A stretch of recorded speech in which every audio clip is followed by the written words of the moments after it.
Il y a une chose qui est beaucoup plus puissante que la volonté pour rester discipliné, c'est finalement de faire des choses qu'on a envie de faire. Je vais vous donner un exemple. Moi, j'ai fonctionné beaucoup sur la volonté pendant très longtemps et c'est pas facile parce que on va se forcer. En fait, souvent la volonté, on va se forcer, on va se dire tiens, ce matin je dois faire ça, j'ai pas forcément envie de le faire. Je dois aller à la salle de sport alors que j'aime pas du tout y aller, mais je veux quand même rester en forme.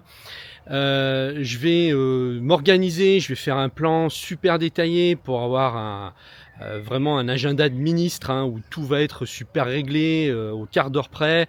Et le problème avec ça, c'est que on va se forcer.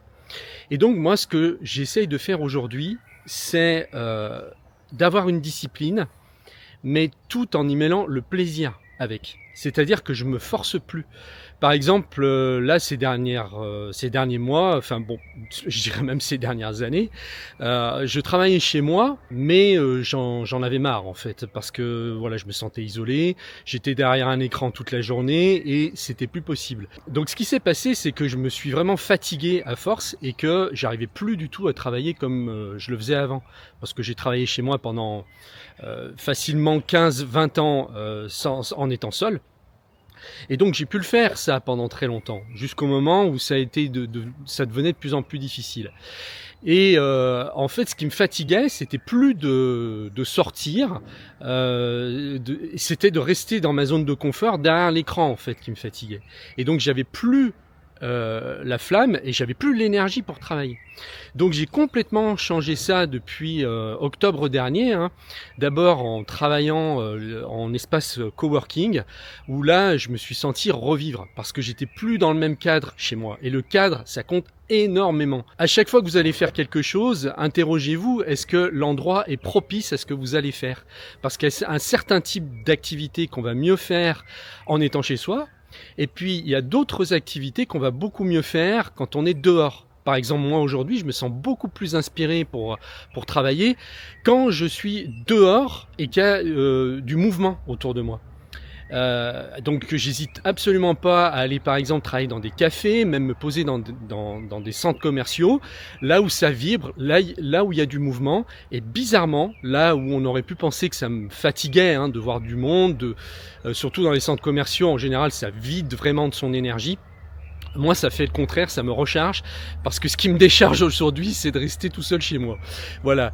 Et donc, il faut vraiment arriver à trouver l'espace idéal entre ce que vous allez faire, où vous allez le faire, comment vous allez le faire. Et l'autre exemple que je vais prendre, moi je suis pas sportif en fait à la base. Mon père était beaucoup plus sportif que moi. Moi je ne le suis pas de nature. Par contre, je sais que on est obligé de bouger, de se bouger le cul, si on veut rester en forme. Donc, bon, j'ai fait un peu d'aïkido il y a longtemps, il y a maintenant presque 20 ans. Et d'ailleurs, peut-être que je le reprendrai un jour parce que c'est toujours un art martial qui m'a passionné. Mais en fait, ce que je fais de mieux, c'est marcher. Je déteste courir. Moi, aller courir, par exemple, au parc de la Tête d'Or, parce que j'habite à Lyon, je l'ai fait, mais il faut que je me pousse. Voilà, j'ai aucun plaisir, si vous voulez, à aller courir. Et ce que j'ai trouvé, c'est la marche. Parce que la marche, j'ai toujours adoré ça. Mon père était un grand marcheur. Et quand j'étais jeune, déjà, quand j'avais 15-16 ans, quand on allait en vacances à la campagne, je marchais très longtemps en nature. Je partais à 5h, 6h du matin, avant même que le soleil se lève en plein été. Et j'allais faire 10, 15 kilomètres, des fois, voire plus. Et donc j'ai toujours gardé ça. Et aujourd'hui, je me suis mis à remarcher comme un dingue. Je sillonne Lyon dans tous les sens, et donc ça me permet en fait de travailler en me posant dans des cafés et en même temps de pouvoir ensuite me détendre. Je peux travailler 2 heures, 3 heures, aller marcher, et ça me permet de mêler l'utile à l'agréable. Donc plutôt que de se forcer à faire des trucs qu'on n'a pas envie, cherchez ce que vous aimez et comment peut-être vous pourriez trouver un pont entre ce que vous êtes censé faire mais que vous n'aimez pas et ce que vous aimez faire. Moi, pour le cas, c'est la marche. Ça me permet de faire du sport en faisant quelque chose que j'adore sans me forcer. Et puis ensuite, maintenant, on a un outil extraordinaire qui est l'IA, qui est arrivé il y a seulement 3 ans, même pas, et qui nous permet d'aller beaucoup plus vite, de faire beaucoup plus de choses sans avoir à forcer. Avant, on était obligé de tout faire soi-même. Aujourd'hui, on a un assistant qui est exceptionnel, c'est ChatGPT par exemple, et vous pouvez lui faire tout ce que vous n'aimez pas faire, ce qui fait que vous allez pouvoir passer beaucoup plus de temps sur ce que vous aimez, comme là je suis en train de faire, c'est-à-dire tourner une vidéo et vous parler. Parce qu'après le reste, programmer par exemple la vidéo dans YouTube, faire tout un processus pour choisir les bons mots-clés, pour envoyer le bon email, tout ça, ça prend du temps et c'est pas forcément du tout ce que je préfère faire. Et tout ça aujourd'hui, je peux le faire par l'IA.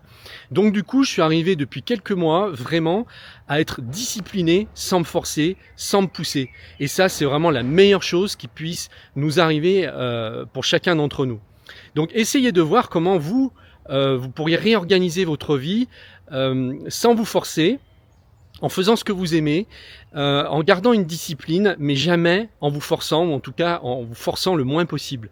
Et alors là, ça va être hyper simple, vous allez vous lever le matin, il n'y aura plus besoin de vous pousser, et vous arriverez peut-être à un résultat que vous n'auriez jamais espéré. En tout cas, moi je suis en train de suivre ce cheminement, et puis je vais le parfaire au fur et à mesure, et puis je vous partagerai en fait mes améliorations. Voilà, c'est tout ce que je voulais vous dire pour aujourd'hui. Je vous remercie de m'avoir suivi et je vous dis à très bientôt dans une prochaine vidéo.